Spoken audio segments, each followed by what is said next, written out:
the fact of the matter is this, and this doesn't happen only under Biden.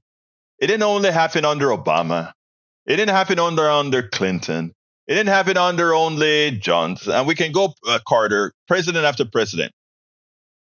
The GDP, the economy of the United States does better under Democratic presidents. That's a statement of fact. And it's not in the margin of error. It is a substantial difference in the economy when Democrats are in charge versus when Republicans are in charge. And a lot of people don't like to say what the theory is. A lot of economists don't like to say it. And the reason they don't want to say it is because what it pretends is that we must eliminate the possibility of billionaires who really have not earned their billions and put the monies where it belongs. And the money belongs in the hands of the people who work. It's that simple.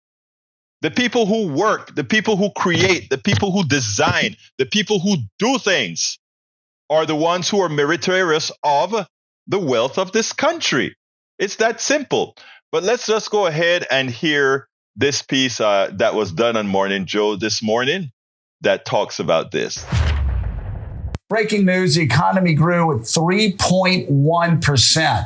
I mean, that's... Andrew Ross Sorkin will be on. Andrew Ross Sorkin will be... What's that, Alex? Oh, I'm sorry. It's actually the economy grew at a 3.3% pace. This breaking news alert from the Washington Post, incorrect. 3.3% pace. Mm-hmm. I mean, you look at record low unemployment. You look at the jobs created. Suddenly, Morning in America in 1984 looks a little cloudier compared to what Joe Biden has right now and why Donald Trump is saying he hopes the economy crashes. Yeah, if you get the Peter Millar, Minsk Grill Republicans away from the group and you talk to them, these enabling votes within the Republican Party, they'll admit, because it's true, that every one of them is richer today than they were a week ago and richer today than they were 3 years ago. It's just a fact for the invested class in America. It is going incredibly well. The employment numbers are stronger as you look across the whole spectrum, as you're talking about.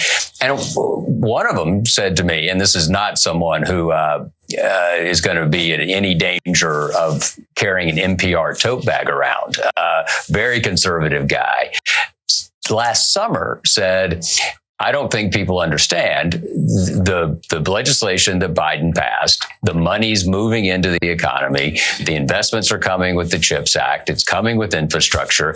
The economy's going to be hot and inflation will be down by the time this election unfolds.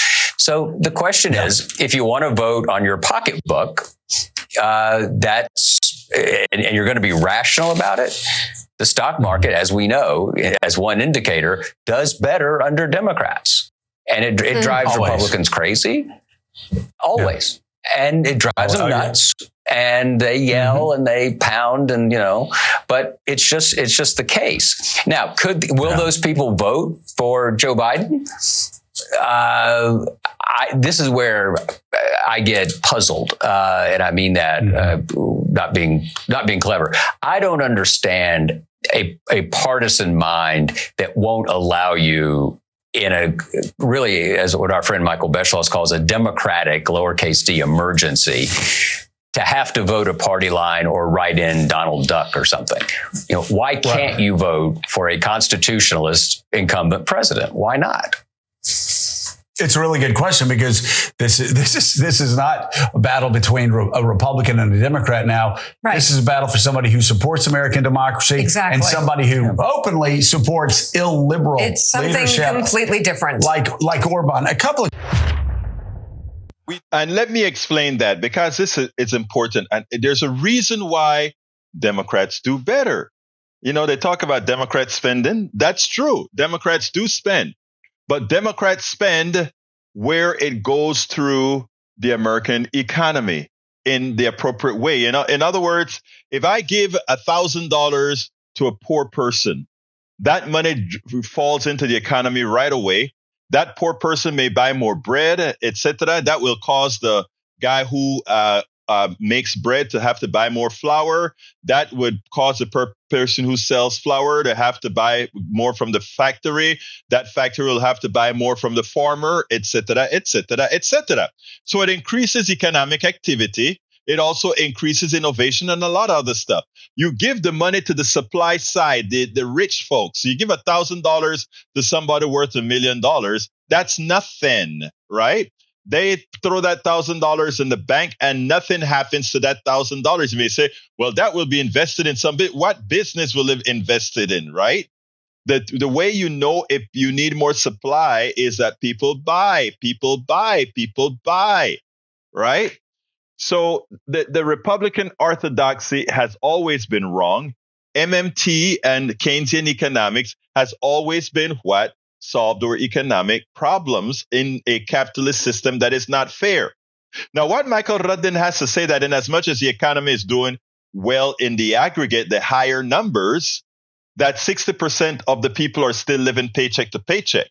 To which I say that is true. The good thing about it is that they're getting a paycheck even as paycheck to paycheck. But let me stop there. They shouldn't be living like that because it's a structural problem in our economy that Biden can't solve by himself, nor Biden wants to solve. Progressives need to get to the next stage. The next stage means basic income. It also means Medicare for all. It also means laws that prevent executives from pilfering corporations, meaning affecting people away. You need all these progressive additions to the laws that's been passed thus far. But as far as economic activity and so forth, yeah, the Democrats run rings around Republicans in economic activity.